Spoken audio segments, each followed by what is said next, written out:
Le foyer national. Pendant 10 ans après l'imposition du mandat au peuple britannique, on continua le prétexte que le foyer national juif, entre guillemets, en Palestine, sous protection britannique, serait un simple centre culturel du judaïsme inoffensif pour les Arabes, une Mecque judaïte avec université, bibliothèque et installations agricoles. Les Arabes ne s'y trompèrent jamais. Ils virent qu'il faisait l'objet d'une tentative pour renforcer au XXe siècle après Jésus-Christ la violente loi d'expropriation établie par les Lévites au Ve siècle avant Jésus-Christ. Ils répondirent par des protestations rebelles et des soulèvements guerriers qui n'ont jamais cessé depuis, si bien que la guerre, pour finir, la guerre, fut le début d'une guerre sans fin. Il devint tout de suite apparent que le sionisme avait été inséré comme une charge explosive dans la vie des peuples et que dans un petit pays de la taille du pays de Galles ou du Vermont, tout juste libéré entre guillemets des Turcs, le détonateur à retardement d'un futur conflit mondial avait été planté. Néanmoins, un nouveau secrétaire colonial britannique, M. Léopold Amery, se rendit en Palestine en 1925 et dit-il, ouvrez les guillemets, j'ai dit franchement aux Arabes qu'il n'y avait aucune possibilité de changement dans la politique britannique. The Jesuit Telegram Agency. Ces paroles, comme la déclaration précédente de M. Balfour disant que la politique britannique sur cette question a été, ouvrez les guillemets, fixée de manière définitive, contiennent le mystère et le défi centraux. Pour quelle autre question dans l'histoire déclare-t-on jamais qu'un renversement de la politique était impossible?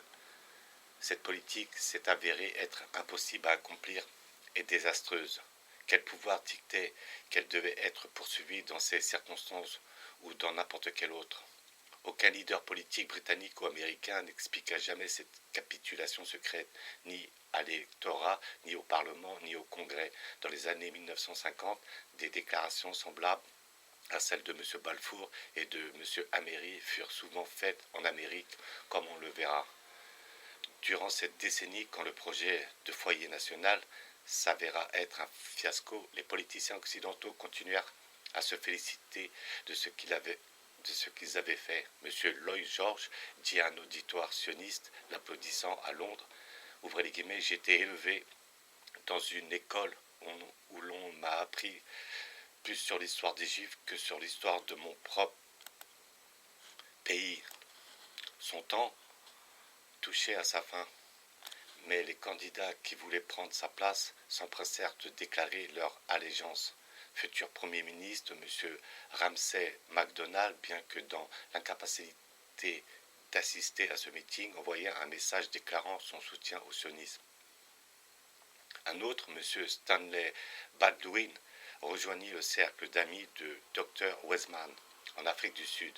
Le général Smuts vit dans son travail pour les Juifs la justification de sa vie.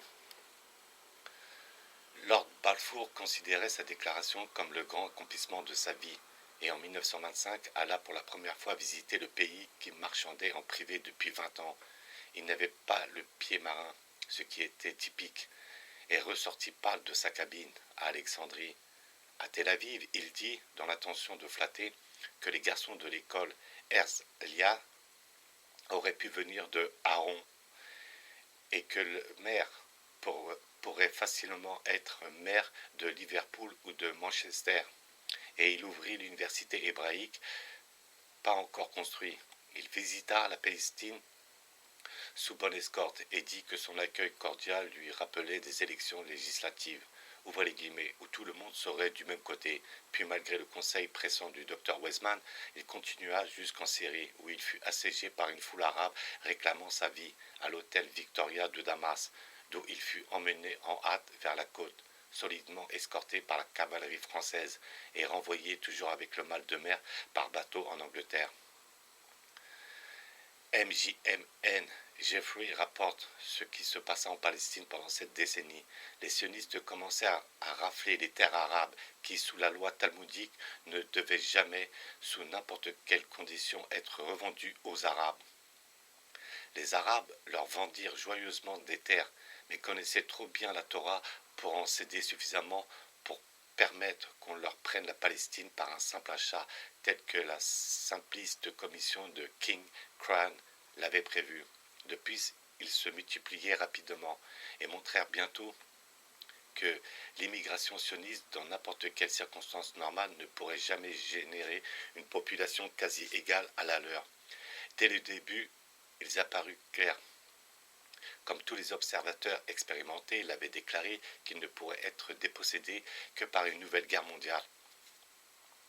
L'intention de les déposséder n'était pas reconnue à cette époque. En effet, le livre blanc de M. Churchill en 1922 proposait qu'on leur permette d'organiser des élections dans leur propre pays. Le Dr Weizmann interdit cela et fut ainsi placé dans la curieuse position de sembler s'opposer aux droits démocratiques des Arabes. Il se plaignit alors que les Arabes qui avaient tiré les conclusions naturelles de son refus d'élection étaient les victimes de la présentation délibérément déformée des buts sionistes. Le tumulte en Palestine poussa le gouvernement britannique à envoyer plus d'enquêteurs. Et à nouveau, on se demanda pourquoi, s'il n'y avait aucune possibilité de changement dans la politique britannique. Les commissions Schwen et Simpson suivirent les précédentes commissions de King Crown et Aircraft et, après avoir vu la réalité des faits, présentèrent une grande partie les mêmes comptes rendus. À cet égard, le Dr Weizmann demande plaintivement pourquoi, ouvrez les guillemets, dès qu'une commission était envoyée pour enquêter en Palestine, c'était pratiquement une règle universelle que de tels administrateurs qui se montraient favorables, enclins, se retournaient contre nous en quelques mois. Le fiasco du foyer national était si évident que même les politiciens commencèrent à se dérober. M. Lloyd George, en 1925, dit publiquement aux sionistes que toute politique d'expropriation ou quoi que ce soit la suggérant ne fera que créer des difficultés sur le chemin du sionisme. Le Dr Weizmann répondit immédiatement, ouvrez les guillemets, Lloyd George me croira si je dis que les Juifs sont le dernier peuple au monde à construire leur maison sur le dos de quelqu'un d'autre. Les Juifs ont tellement souffert de l'injustice qu'ils ont appris leur leçon. Et je peux vous assurer que les Arabes ne souffriront pas de notre fait. À nouveau, la parole invite à la comparaison avec l'acte qui s'ensuivit plus tard. Cependant, ce qui arriva en Palestine pendant cette décennie était très secondaire par rapport au but plus important, qui était de conserver le contrôle des politiciens de Londres et de Washington, afin que la politique, entre guillemets, continue d'être impossible à changer, entre guillemets. C'est cela, et non le succès ou l'échec du foyer national, entre guillemets, en Palestine, qui était décisif, et le Dr Weizmann finit par triompher de nouveau. À cette période, il dut faire face à une difficulté plus grande que toutes celles présentées par les politiciens occidentaux, l'inquiétude et l'hostilité de cette communauté juive mondiale que lui et ses associés de Russie prétendaient représenter. Les Juifs émancipés auraient pu représenter une opposition efficace aux sionistes s'ils avaient formé une organisation anti-sioniste. Ils eurent peur de le faire. Et ce fut leur perte. Ils ne voulaient pas du nationalisme sioniste et d'un État juif, mais ils voulaient vraiment la Mecque judaïte, le centre culturel et religieux, et craignaient que le terme antisioniste n'implique une hostilité envers cela. Par ce défaut de la cuirasse, le Dr Weizmann ne manqua pas de les atteindre. Toute son entreprise en Palestine était alors près de s'effondrer. Le mandat, entre guillemets, stipulait que le gouvernement britannique reconnaîtrait l'organisation sioniste du Dr Weizmann comme ouvrez les guillemets, une agence juive pertinente destinée à conseiller et à collaborer à l'administration de la Palestine sur des questions touchant à l'établissement du foyer national juif. Cependant, il y avait une restriction. Cette agence devait prendre des mesures ou consultations avec le gouvernement de Sa Majesté britannique pour obtenir la coopération de tous les juifs qui désirent aider à l'établissement du foyer national juif. Comme des foules de juifs étaient ouvertement opposés au sionisme du Dr Weizmann, il ne pouvait même pas prétendre parler pour eux. Ainsi, il transféra son démarchage des antichambres gentilles vers les Juifs et pendant 8 ans fit le tour du monde à toute vitesse à la recherche d'une solution à ce problème. La grande masse des Juifs émancipés d'Occident était résolument opposée à tout projet qui pourrait se révéler être pour la récréation d'une nation juive, entre guillemets. Alors, le docteur Weizmann trouva la réponse à l'énigme. Il inventa le terme non-sioniste. Les Juifs de Grande-Bretagne gardèrent leur distance, mais ceux d'Amérique tombèrent dans le piège. Ouvrez les guillemets, non-sionistes semblaient offrir le meilleur des deux mondes et leur permettrait de s'opposer au nationalisme sioniste tout en soutenant l'idée de la Mecque judaïte. En 1928, un groupe de Juifs annonça qu'ils représentaient les non-sionistes et travaillèrent avec le docteur Weizmann pour la construction de la Palestine. Sur cette base, le docteur Weizmann fonda en 1929 son agence juive agrandie, prétendant par la suite que, par l'inclusion des non-sionistes, il remplissait toutes les causes du mandat et qu'une fois encore, il représentait tous les juifs. Le dilemme dont le docteur Weizmann fut sauvé est montré par ses paroles. Il dit qu'il considérait la situation sioniste comme, ouvrez les guillemets, désespérée et impuissante, à moins que les non-sionistes ne viennent à la rescousse. Les Arabes virent immédiatement que cette agence juive, agrandie entre guillemets, serait le véritable gouvernement de la Palestine et intensifièrent leur résistance.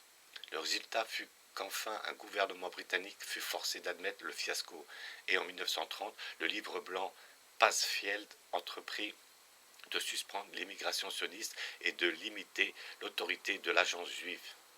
La politique, entre guillemets, fixée avait changé.